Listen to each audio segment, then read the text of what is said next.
एक नई सुबह के साथ एक बार पुनः हम लोग पढ़ेंगे राजीव गर्ग जी द्वारा लिखित पाठ मैं हूँ रोबोट।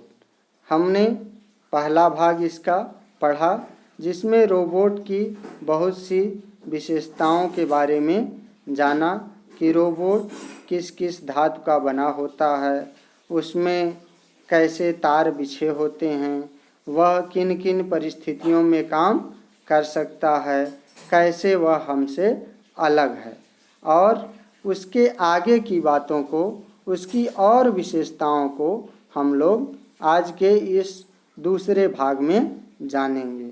तो आइए प्रारंभ करते हैं राजीव गर्ग जी द्वारा लिखित पाठ मैं हूँ रोबोट को।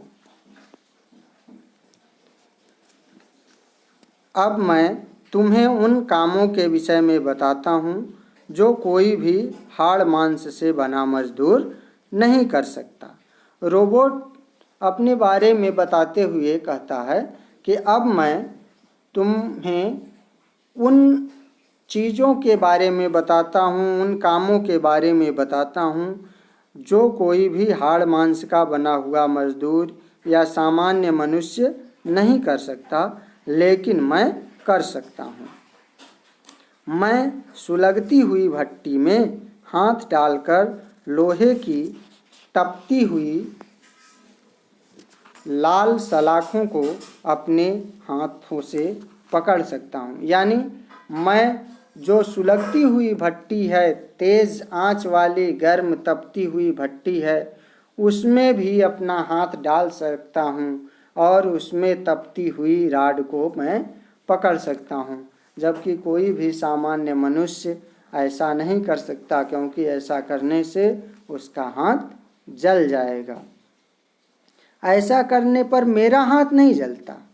रोबोट लिखता है, अपने बारे में बता रहा है कि लेकिन ऐसा करने से मेरा हाथ नहीं जलता। यदि किसी भवन में आग लग जाए तो मैं बिना डरे और घबराए आग बुझाने के लिए उस भवन में प्रवेश कर सकता हूँ। अगर किसी बिल्डिंग में, किसी घर में आग लग जाए तो मैं बिना किसी डर के, बिना किसी घबराहट के उस घर में जा कर के आग बुझा सकता हूँ, जबकि सामान्य आदमी वहाँ पर नहीं जा सकता। वहाँ फंसे लोगों की जान बचा सकता हूँ। मुझे कितने ही गहरे समुद्र में डुबो दो, उसकी तलहटी पर पहुँचकर तुम्हारी किसी खोई हुई वस्तु को ढूंढकर ला सकता हूँ। तुम मुझे समुद्र में डाल दो तो मैं समुद्र की तलहटी में, यानी उसकी सबसे निचले भाग में जा कर के वहाँ पर से तुम्हारी चीज़ को भी खोज करके ला सकता हूँ, जबकि सामान्य आदमी ऐसा नहीं कर सकता। कुछ वर्ष पहले तुमने मेरी ऐसी ही बहादुरी की कहानी पढ़ी होगी। वो रोबोट बताता है कि तुमने कुछ समय पहले मेरी ऐसी ही बहादुरी की कहानी पढ़ी होगी, जब कनिष्क नाम का एक विमान दुर्घटनाग्रस्त होकर के सागर में डूब गया था, तो वह मैं ही था जो उसके मलबे को समुद्र की तलहटी से बाहर निकाल कर लाया था। तुम लोगों ने सुना होगा कि एक बार जब कनिष्क नाम का भारी विमान दुर्घटनाग्रस्त होकर के समुद्र में डूब गया था, तो उसके जो कलपुर्जे थे, उसका जो मलबा था, उसको मैं ही समुद्र की तलहटी से बाहर निकाल करके लाया था। कहने का उसके तात्पर्य है कि रोबोट ही ऐसा कर सकता है कि वह बिना किसी घबराहट के, बिना किसी दिक्कत के समुद्र के नीचे भी जा कर के वहाँ से कोई भी चीज़ ला सकता है। मनुष्य अपनी बुद्धि के बूते पर चंद्रमा की सतह पर जा पहुँचा है। मैं ही उससे पहले चंद्रमा की सतह पर जाकर वहाँ की मिट्टी खोद कर लाया था। रोबोट लिखता है कि मनुष्य अपने दिमाग के बल पर, मनुष्य अपनी बुद्धि के बल पर चंद्रमा पर पहुँच गया है, लेकिन उससे भी पहले वहाँ की मिट्टी मैं ही खोद करके लाया था, क्योंकि चंद्रमा पर मनुष्य के पहुंचने के पहले रोबोट को भेजा गया था और वहाँ की मिट्टी को मंगाया गया था। चंद्रमा तो चंद्रमा, मैं तो मंगल ग्रह पर भी जा चुका हूँ। रोबोट आगे बताता है कि चंद्रमा की क्या बात, मैं तो मंगल ग्रह यानी मार्स पर भी जा चुका हूँ।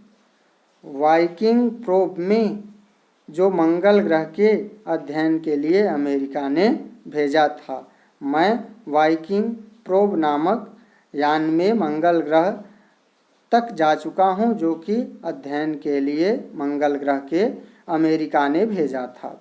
उसमें मैं ही था। मैंने ही मंगल ग्रह की सतह पर जाकर वहाँ की लाल मिट्टी खोदी थी और उसका परीक्षण करके पता लगाया था कि मंगल ग्रह पर कोई जीवन नहीं है। मैं ही वहाँ जाकर के सबसे पहले मिट्टी को खोदा और यह पता लगाया कि वहाँ पर कोई भी जीवन नहीं है, यानी वहाँ व्यक्ति जीवित नहीं रह सकता। यह तो ठीक है कि मैं चल सकता हूँ, हाथों से काम कर सकता हूँ, देख सकता हूँ और वस्तुओं को छू सकता हूँ, लेकिन अभी मैं गंध का अनुभव नहीं कर पाता। रोबोट अपनी कमी के बारे में भी बता रहा है कि मैं चल सकता हूँ, देख सकता हूँ, सुन सकता हूँ, छू सकता हूँ, लेकिन एक काम अभी मैं नहीं कर पाता, वो गंध का अनुभव मैं नहीं कर पाता। यदि तुम चाहो तो मैं बगीचे से फूल तोड़ लाऊं, तो यह काम मैं कर तो सकता हूँ, लेकिन कौन सा फूल गुलाब या गेंदे का है यह मैं नहीं चुन सकता, यानी मुझे सुगंध की पहचान नहीं है। अगर एक जैसा फूल दिखे तो मैं सभी फूलों को एक ही मानूंगा, उसे सुगंध के आधार पर अलग नहीं कर सकता। मेरी अंगुलियों में और हाथों में कई प्रकार की गतियां हैं, लेकिन अभी तुम्हारे हाथों की उंगलियों की गतियों से कम है।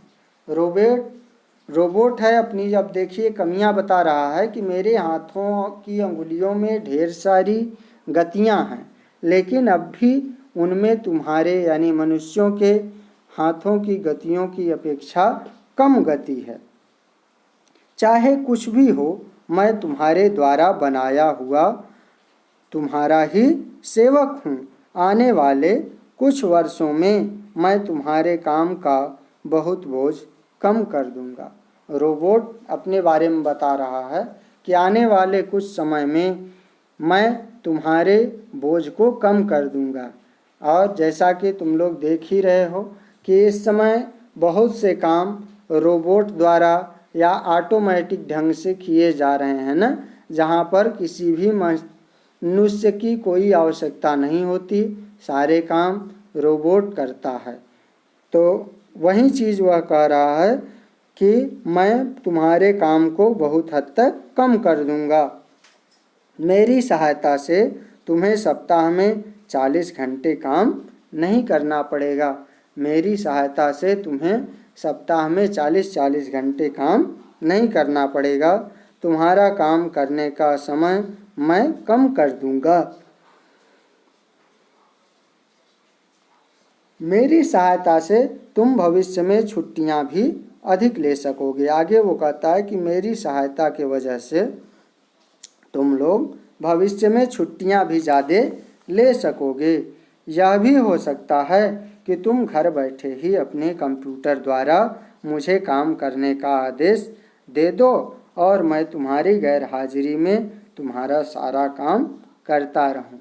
और ऐसा भी संभव है कि तुम घर से ही मुझे कमांड दे दो, आदेश दे दो, और मैं तुम्हारी बिना उपस्थिति के यानी बिना तुम्हारी वहाँ पर हाजिरी के भी, तुम्हारी गैर हाजिरी में भी सभी काम करता रहूं।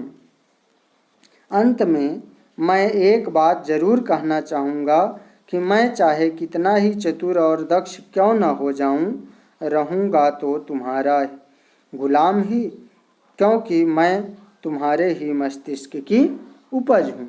अंत में कंप्यूटर कहता है कि मैं कितना ही बुद्धिमान चालाक हो जाऊं, लेकिन मैं रहूँगा तो गुलाम तुम्हारा ही, क्योंकि मैं तुम्हारे मस्तिष्क की उपज हूँ। मेरे अंदर क्या काम करना है, कैसे काम करना है, यह सारी चीज़ें तो तुम्हारे द्वारा ही निर्धारित और निश्चित की जाती है।